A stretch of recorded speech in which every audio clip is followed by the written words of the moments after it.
Seeking 4. Decent folk, Caden said.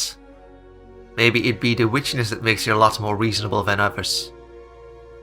We had stayed the night at the Rose Thorns, Caden sleeping in the hall with just a light blanket, but Heather had insisted on dragging me back to her room so we could talk for a while without interruption, grilling me on all I'd learned and why I was traveling. She had had a strange expression on her face when I told her Celestine had let me go because she had nothing more she could teach me as an apprentice. While us witches didn't have the common trait ranks of apprentice, journeyman, and master, there were still similarities. Not that the journey part of journeyman meant anything to do with travel, it just meant you worked for a whole day, someone reliable enough to be left on their own without supervision, to complete their own jobs and not need guidance. I suppose I was in that boat. I wasn't a full witch, a master, because I was too young, but my mistress had declared me capable enough to act and work on my own. I simply chose not to do so anywhere near her. A lot of what I told Heather was about Emmeline, my little sister cousin, and I couldn't help but feel a little sad over her last words to me before I left. When we'd finally gotten to sleep, I discovered Heather was a cuddler, clinging on to me and holding me tight throughout the entire night. She'd had extra blankets that I imagined served the same purpose most of the time, but I got to be her body pillow for a night. Bringing my mind back to the present, I shrugged at Caden's question.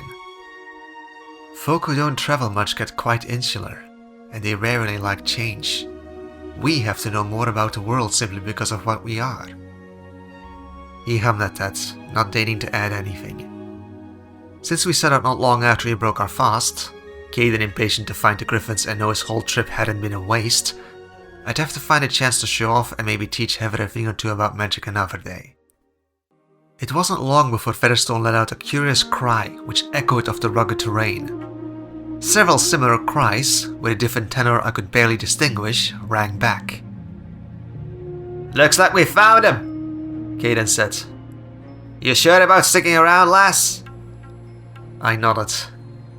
"Yep." What if they were little griffin hatchlings? Tiny balls of talons, claws, feathers, and fur that were made of pure adorableness. I was not missing out. We tried to not get too close. I liked having all my limbs, but I could squee over the cuteness from afar. Featherstone lurched, his wings beating down heavily as he reared back and arrested his forward glide. He screeched horribly as another griffin dove straight through where we would have been. The answering sound was aggressive, challenging. "Hold on, lass!" Caden ordered. Lacking any better handholds, I wrapped my arms around his well-muscled chest. Infuriatingly, there wasn't anything I could really do to help. Caden knew how to fly, and Featherstone was incredible. It was galling to be just dead weight, but I couldn't deny it was true.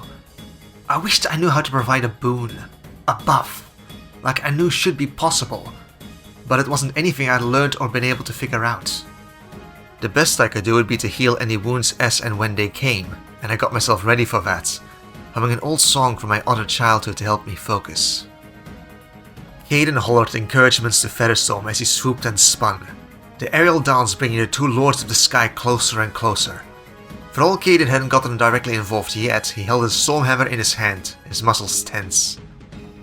As Featherstone drove atop the Challenger, scraping his talons through their feathers but finding no purchase, Caden swore. "Cross!" As Featherstone screeched in frustration, spinning away, the contending griffer caught his sight. For a few brief terrifying moments we rolled in the air, spun upside down and around again and again as we plummeted. I clung on for dear life as my heart pounded. My humming grew more and more panicked even as I worked to heal over the scratches and bleeding inflicted on Featherstone. The wind whistled in my ears and drowned out the pounding of my own heart, a rushing torrent of air stealing the air from my lungs as I opened my mouth to scream. Suddenly, the two griffins broke apart, the tops of the trees bowing to a mighty gust of wind while the two contenders beat their wings as strongly as they could to regain altitude and not be dashed against them. Both let out challenging, daring cries, as if saying the other was a coward for giving up so soon in their clash. "Good flyer!" Caden complimented, the exuberance and satisfaction in his voice telling me he was grinning even if I couldn't see it. "Knows how to fight, but that didn't mean nothing against the Wildhammer's mount!" He roared, lifting his hammer into the air above. A bolt of lightning blew out of the heavens and crashed into the hammer, runes aglow across its surface. With Caden's encouragement, Featherstone let out a resounding screech of a battle cry, and the lightning of the Stormhammer crackled down Caden's arm and through his body into Featherstorm.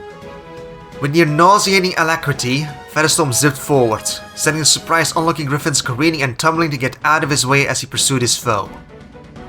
"This is what it means to be Wildhammer! To ride and rule the skies!" Caden whooped as we tumbled, Featherstone slamming into the challenging griffin. "Wayar bara! Eri modir!" he roared, and once more there was a thunderous boom as lightning struck his hammer again. The energy surged through both him and Featherstorm, visible electricity arcing and buzzing over feathers and skin. Even just a backwash set my skin tingling and itching, a nervous and frantic energy filling me as if I had downed liters of strong coffee. Like the lightning was under my skin and wanted to move. I was not harmed, nor was he nor Featherstorm. No, this was well-practiced magic of storms, wielded by a master in the art. Featherstorm seemed about to collide with his foe head-on, when he drifted to the side. Dodging, a menacing beak raised in defense and raked his claws across his foe's side. Within moments he turned around and went for another pass, crashing onto the disoriented and wounded griffin from behind. His beak gripped onto the challenger's right wing, as if ready to clamp down and break it utterly. And yet we didn't fall, Featherstorm's mighty wing beats redoubling to hold all of us in the air. Soon his opponent let out a warbling croon, and Featherstorm, almost contemptuously, let them go, pushing them away to try and catch themselves while he rose in the air and let out a triumphant screech, daring the rest of the Pride to challenge him if they thought themselves strong enough. None answered. After flying a circuit, moving close to each of the members of the Pride in turn, Featherstone swooped down and landed near where his challenger had made their landing. Not dead by any means, but they were battered and bruised, breathing heaving breaths and nursing an injured wing. I almost fell off the saddle with the need to have steady ground beneath my feet, my whole body shaking from repressed energy from Caden's magic and the sheer adrenaline rush that had been the aerial battle. "Matriarch," Caden said simply, rubbing at his mount's neck. "Decent lineage, rare colorings too. What you think, boy?" Featherstone crooned softly. "Aye, bit too hurt for now, but thoughts for the future." The matriarch eyed us warily. I was painfully aware there were still more griffins around, and if they chose, they could swoop down and rip us apart. But looking at her, she'd fought well, challenged an interloper, hadn't gone for us as much as Featherstorm, made it a challenge and not a battle to the death. Taking a deep breath, I pulled myself together and strode towards the griffin, humming a soothing song as I went. As I got closer, its eyes snapped to me, and there was a warning chirp. It had managed to arrest its fall, mostly, but its wings were still injured. I had never tended to a griffin like I had a horse, but from what I knew about some birds I'd healed here and there, told me she wouldn't be able to fly for several weeks. A dangerous thing for a griffin.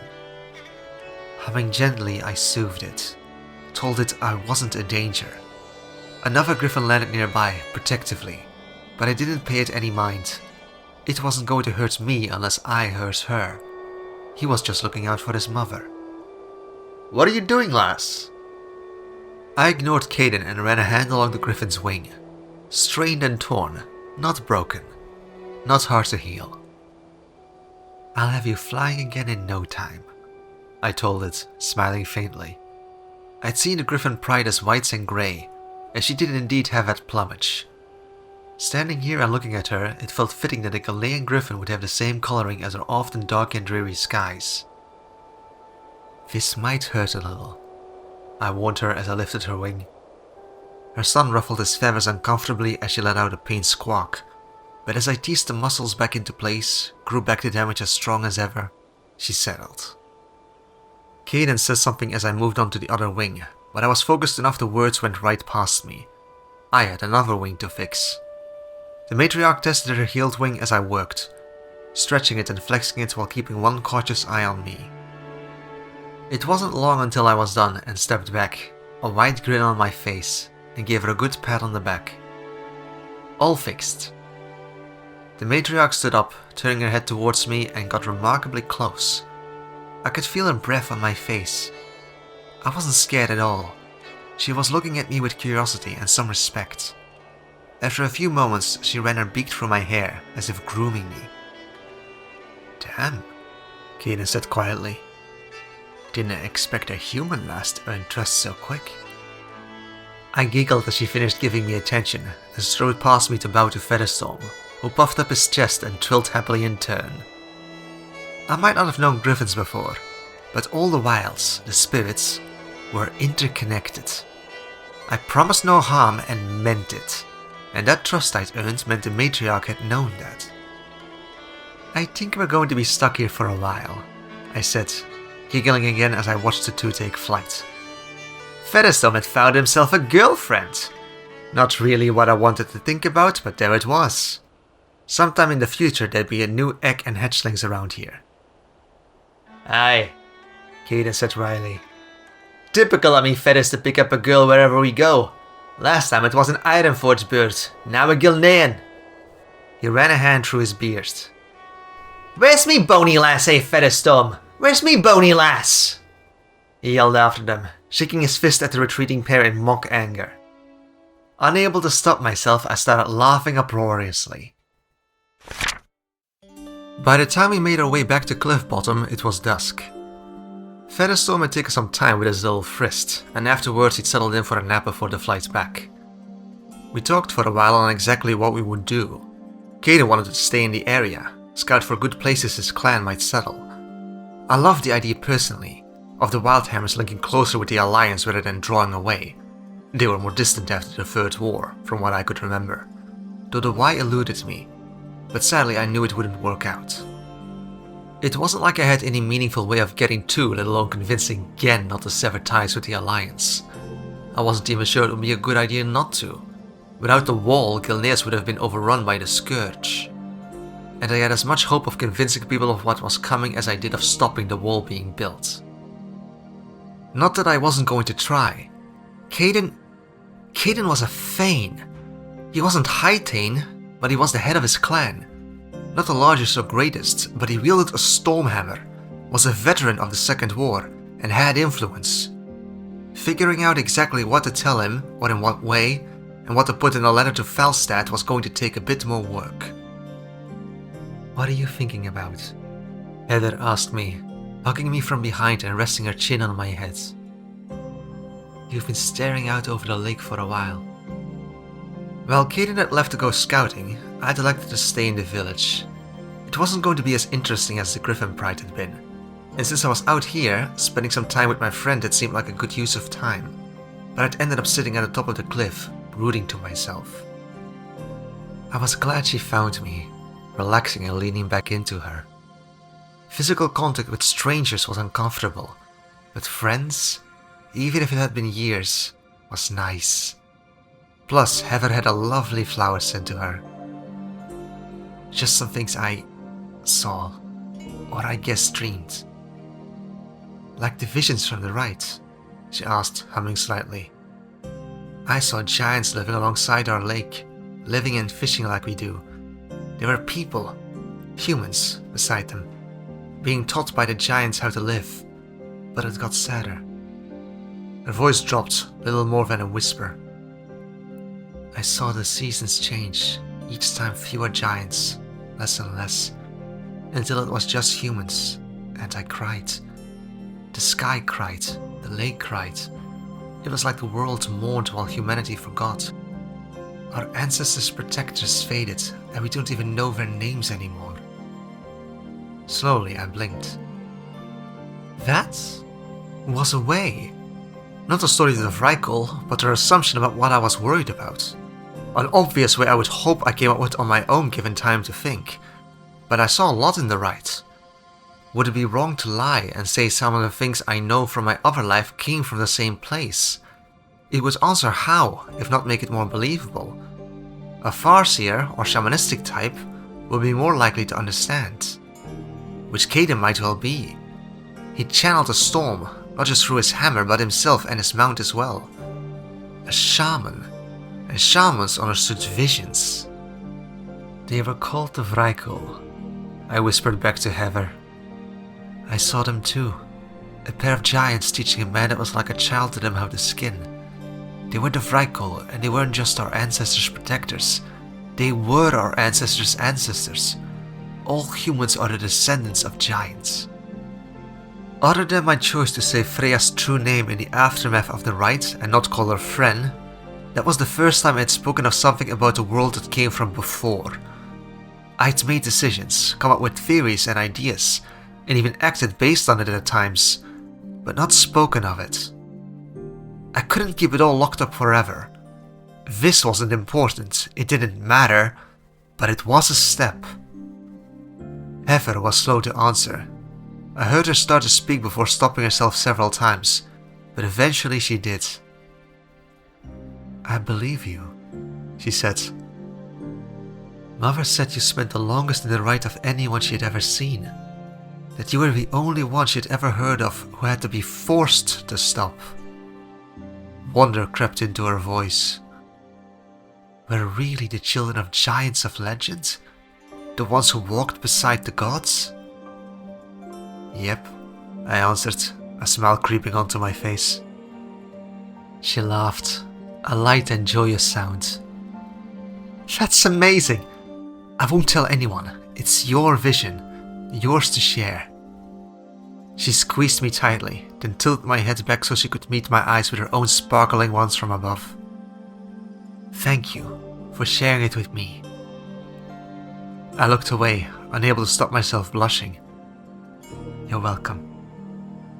She let out another little giggle and went back to hugging the stuffing out of me. Before long we got into an animated discussion of the Vrykul, comparing what I'd seen to what she had. Here and there I sparkled in things I knew from before. The common dragonhead motifs, the runes that were akin to the Wildhammers drawn on their skin. Just being able to talk about some of it, speak of some of the things, to be validated and believed, was strangely uplifting. Exactly what I needed to say to Thane Caden, what needed to be told to High Thane Falstad, would still be a struggle to decide. But it had started to seem possible rather than some unbeatable obstacle barring my path. I couldn't look too far forward. Events in the distant future were just that, distant. The Third War, the Plague, Arthas' fall, the destruction of Keltalas. I wished I could remember what Arthas had been looking for in Dalaran, what he used to summon Archimonde. I knew it happened. I remembered the sight of the demon crushing the towers of sand, but I didn't remember how he got there. Crowley was another I would need to remember. He sent soldiers with Jaina. A clear way to warn Jaina of what lies in the lands of ancient Kalimdor. I didn't know if I would go with him if offered the chance. I pushed that possibility into the corner of my mind and focused back on my conversation with Heather, which was turning towards spellcasting and our magics. She knew how to tend to plants, to help them grow, but nothing of directly manipulating them. It really isn't that hard, I said, running a hand through the grass and drawing it up, winding them together to form a braided stem that was stronger. You can see what I'm doing, can't you? It's just... you make them grow, give direction, feed them with magic so they can, and most just... Wait, she said. See what you're doing? Do you mean your gestures? I know that in all the stories they tie up a mage's hands and gag him so he can't wiggle his fingers to cast his spells. But I thought that was just stories. That's not what you're doing, is it? I blinked at her. But... it was just... I was given the grass mana. Mana that was aligned to nature and life through, well, me. And it encouraged them to grow. Beyond that, I was just offering direction, and not much of it at that. You're not even doing the same thing twice. It's like the movements don't matter at all. You're just waving your hands around, caressing it, however you feel like. Mother doesn't do anything like that either. She always told me to feel for it, to push. And to get me started with magic at all, she made me a potion to drink so I knew what to look for. She reached out to touch the grass that was now taller than us, sat down as we were. What exactly is it I'm supposed to see? It's very healthy grass and strong, but I don't get it. Heather sounded thoroughly frustrated as she stared intently at the magic I'd woven in front of her. To me it was a little throbbing web, the life within the grass empowered by me, the direction I'd given it payment for encouraging its growth. It's not really seeing. It was just magic. It was there. Azeroth was full of it. But it wasn't like there were colors floating in the air clearly denoting magical phenomena. It was a feeling, a sensation. You're flowery and earthy, a beating heart that nourishes what's around you. Like Celestine is, though she's bigger. Like your mother. Like all witches are. It's the life magic. It wasn't easy to explain. Magic was magic, and from the first moments I'd seen Mother use it on plants, I've been fascinated. I couldn't properly remember a time where I hadn't been aware of it, felt it, and just known it was there.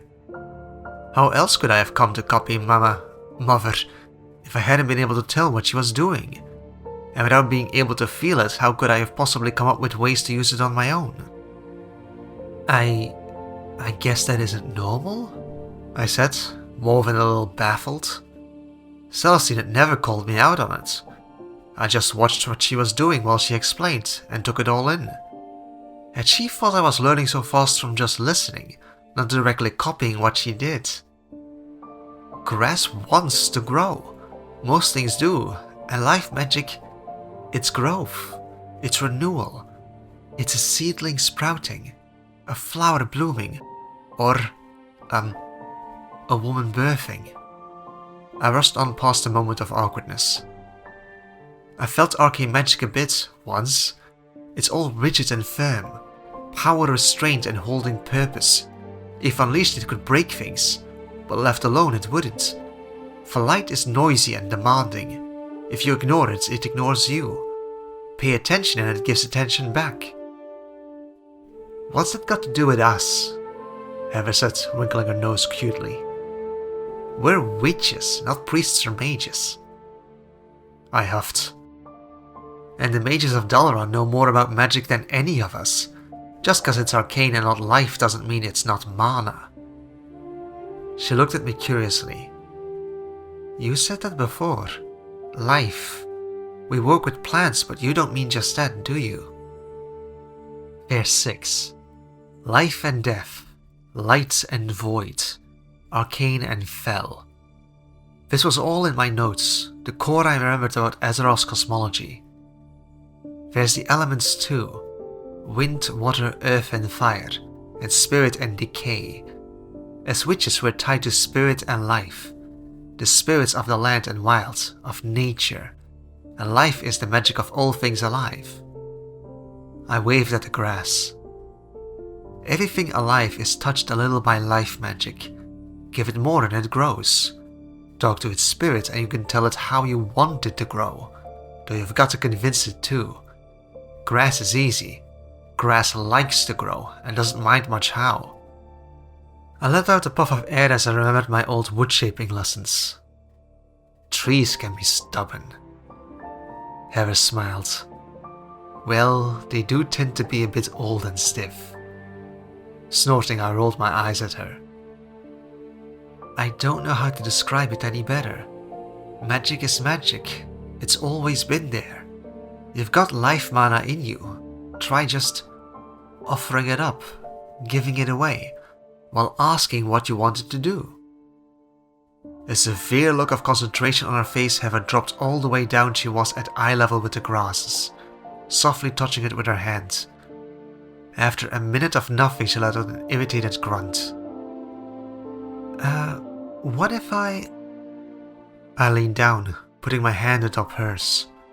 I could feel the mana beneath her skin, but it wasn't doing anything. Here. It was weird, a little like when I healed people, but my mana blended with hers before reaching out to the grass. Whoa, she whispered, feeling and watching as it stretched and grew before her eyes. That... I'd already pulled back, leaving her to it. That you're not helping anymore, are you? Nope, I said cheerfully. She was smiling brilliantly as she made little tufts of grass grow to twice their original height. Nothing compared to what Celestine did, what I did, or even what Mama used to do. But Mother had been specialized in taking care of plants. The one thing she was properly good at. Heather was better around it. This is all you. A moment later, I was buried under red hair as Heather wrapped me up in a tight hug and thanked me profusely. I won't forget. I'll find some way to pay you back. I can't wait to show Mother. Or maybe we can ask her about your seeing magic too. She might know something. Later, I would hear the story of Mary Two Eyes. One who had one eye of green to see this world and one eye of silver to see the souls of men and the corruption in their hearts. Helped the Church of the Holy Light hunt down the shadows they were chasing, which included a vast number of witches too. Jocelyn was happiest to speak of her death, how she was thrown in a violent hold for trying to murder an apprentice mage for being corrupt, and left to rot until she was nothing but bones. Jocelyn pointed me towards Dalaran. If we had stories of someone who could see or feel magic, surely the City of Magic itself would have better records. And with me already going north to Peerwood and Emberhill, Dalaran wasn't that much further. I could even try to convince them about the coming dangers. Not that I had much hope of that, but I couldn't give up without even trying. The world, my world, deserved better. It was a couple of days later that Caden finished up his scouting mission, having found a spot he deemed suitable for a Wildhammer holding, and wanting to get a move on. To give me a ride onward to find my mother and then speak to a lord about the possibility of settling his clan here. I've kept up with teaching Heather some of what I knew, and relaying the lessons Celestine had given me on healing worked best. Finding people with old scars they didn't want, stiff joints or old niggling wounds to demonstrate with and help practice with wasn't terribly hard. For all Jocelyn and Heather didn't advertise their status as witches like Celestine and I did, they didn't really hide it either. Not from their village. Made myself a few coins fixing people up while teaching her, which was good. A heavier pouch was never something to be unhappy about. But what really made it special was the way she had found me one day, while I was helping an old sailor, and picked me up and twirled me around, shouting her thanks to the heavens. Apparently, her beau had done some foolish trick with a knife, trying to juggle it to impress another girl, and got his hand stabbed all the way through. After she healed him, he kissed her, hence her excitement and exuberance. It was a bit of a sad farewell. I wouldn't be back again for a long time, but Heather was a friend, a peer. I would likely see her next at a solstice meeting, either at her full induction as being a witch or mine. We were flying north now, soaring over the sparsely populated Northgate Woods. The region had been named that for centuries and had nothing to do with the wall that would get built through here. This was the line of Gilneas. Lordaeron had attacked us, fought us back, but never breached the choke point between the northern headlands and Amber Hills that was the Northgate Woods. The heavy cavalry so favoured by Stormguard and Lordaeron, even Alterac at times, didn't fare well in the tight confines of the forest. And there were many stories of invading armies getting lost, scouts never returning, and suffering terrible things when they tried to cross its expanse. Our contribution as witches to keeping Gilneas safe. The worship of the light began in Lordaeron, and while they might not have actively hunted us, for all of history the spread of the light took over and beat us back, bit by bit. Outside of Gilneas, I didn't know if there was anyone left anywhere who followed it. Maybe Kaltiras? I remembered they had their own Vrykul, vaguely, and something else. Still, it wasn't just the light that came from Lordaeron. They hadn't conquered Hillsbrand without getting there, and other than crossing Alterac, the best way was through Gilneas. There was a lot of history there, and even knowing how good of a king Terenas Menethil II was, I still felt some cultural bias against him for growing up here. Or maybe that was just preemptive distaste for Arthas and Garithos. Sodding Lordanian idiots, both of them. Featherstorm squawked loudly, turning in the air as he spotted something. Both Caden and I started looking, but he spotted it first. That's a lot of smoke, he rumbled. "Should we check it out, lass?" It only took a moment for me to see it too. A plume of black smoke was spilling up into the air over the treetops. No chimney or campfire would put out that much smoke, nor so dark. Something was wrong there. Yes! If there were people hurt, I could help, and if there was danger, we should be able to handle it. Bandits or the like were more likely to run and hide than face a griffin, let alone an angry Thane riding atop his mount. The scene only got grimmer as we got closer. The single plume of smoke separated into two, the burned out husks of two houses amongst the village. No one had been there to put them out. The timber frames had collapsed and burned black, and anything inside had long since turned to ash from the fires. Throughout the rest of the village we saw signs of damage as well. A miracle the fires hadn't spread further or into the surrounding forests. It was a good thing it had rained recently and the forest was still green. Featherstorm circled for a time, letting out loud calls and cries. There was no indication anyone or anything was moving. Eventually Caden took us down to land, stopping in the center of the village. Save for the crackling of the fire or the scratching of Featherstorm's talons, it was eerily quiet. There was an overturned cart lying on the road. Doors had been smashed open, shutters torn off. One of the more intact houses had a hole in its thatched roof, and its door swinging in the breeze. "Stay close," Caden ordered, dropping to the ground with a thump. Gone was any sense of whimsy or calm, tension building as Featherstorm scanned the area and Caden held his hammer. I drew my dagger as well, asking silently if anything was amiss. A wordless breeze swept over me, gentle and sad. Thrown against one of the houses was a boy. Couldn't have been older than 6. He was missing both his legs, and his bloody, raw and toothy grin stared out with a dangling eye. I gagged, turning away and falling to my knees, emptying my stomach upon the ground. "Hizak!" Caden spat. "Rogush! Gnolls!" "Monsters!" I said, still gagging. I dealt with gore. I dealt with injury. I'd taken part in healing a man's guts while they were oozing all over me, draining the acid and sealing him back up. I'd seen dead kids, lifeless and cold, but I hadn't seen someone eaten before. "They're monsters." "Aye, lass," he answered grimly. "Don't see enough bodies. Likely they took some alive. Don't see many gnolls around Airy Peak, but the Fori made it clear that if they tried, we'd hunt down their dens and kill a lot if they did. Some took prisoners for their pantry." I turned to look at him in horror, and he nodded grimly. "Didn't care if they picked it up from the trolls or always did, but some gnolls do it. Nasty enough to want fresh kills and meat, clever enough to capture prisoners. Featherstorm, start looking in the woods while we check the houses." Caden clapped a hand on my shoulder. "You're young yet, lass. No shame if you..." "No!" I spat out the last of the bile and wiped my lips. If they're survivors, I'm coming. Even if they aren't, even if all that's left is corpses, then we're killing the ones that did this." He looked me in the eye, measuring me. Slowly he nodded. "Aye," he said. "That we will."